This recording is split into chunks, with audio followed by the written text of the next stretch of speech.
Radhe Radhe. So guys, કેમ છો તમે બધા? આઈ હોપ કે તમે બધા મજામાં જ હશો. Welcome to my new blog. આ છે બોટાદનું ડેપો પાસે રોકડિયા હનુમાનજીનું મંદિર, જે બહુ જ ફેમસ છે. અહીંયા કણે શનિવારે અને સોમવારે બહુ જ ગળદી હોય છે. અત્યારે શ્રાવણ મહિનાની શરૂઆત થઈ ગઈ છે. આજે પહેલો સોમવાર હતો, તો આ મંદિરે બહુ જ ગળદી હતી, કેમકે ત્યાં બાજુમાં મહાદેવનું બી મંદિર છે.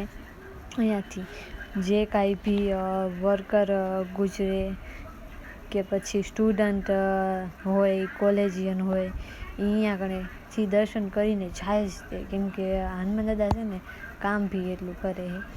બોટાદના હશે એ મોટા ભાગના જે છે હનુમાન દાદાના મંદિરે જાય જ છે.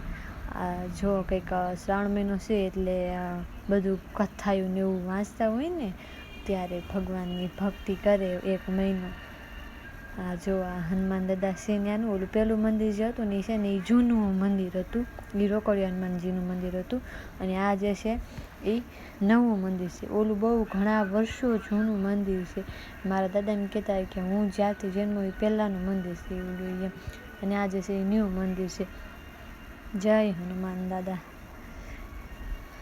અને સામે બીજા બી 3 મંદિર છે સામેની સાઈડમાં.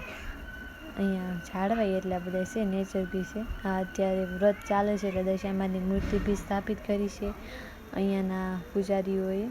સાધુઓ બી બહુ હતા આ મંદિર. શ્રાવણ મહિનો છે ને એટલે આવે ને સાધુઓ.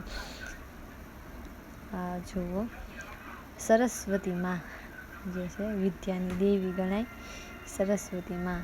જળ બી અર્પિત કરેલ છે. સીતારામ ને લક્ષ્મણની મૂર્તિ. અને આ જે છે એ રાધા કૃષ્ણ બધા.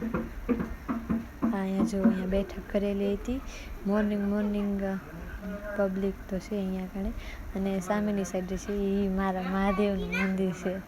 હા, જો એમાં બી 2 પૂજારી બેઠા છે, એ પૂજા કરતા હતા. એકાદો રાઉન્ડ લગાવી લઈએ મહાદેવને થોડીક. અને એની પાછળની સાઈડ જે છે એ બીજા બી માતાજી હતા. જય જણમળિયા દાદા, સાંઈ બાબા.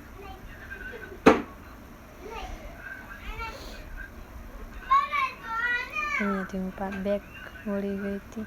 પબ્લિક બહુ હતું એટલે વિડીયોમાં હરખો ઉતારાનો નહોતો, પણ તોય તે જેવો ઉતારાનો એવો મેં ઉતારી મૂકી દીધો. ગાઈઝ, જો તમને આ વિડીયો સારો લાગ્યો હોય, વિડીયોને લાઈક કરજો, શેર કરજો અને મારી ચેનલને સબસ્ક્રાઈબ કરવાનું ભૂલતા